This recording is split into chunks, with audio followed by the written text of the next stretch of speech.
Welcome back with the strongest earthquake of the day, which is a 6.1 magnitude earthquake that hit the Nias region of Indonesia at 9:59 a.m. Central Daylight Time.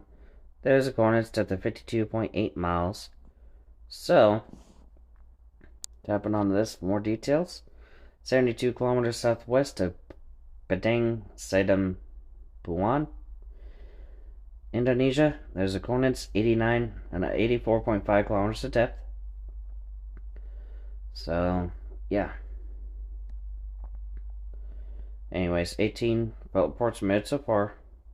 Pagers in the green. Little to no reports on landslides and liquefaction. Moment temperature. And yeah, that's about it. Stay safe out there. See you in the next video. Bye.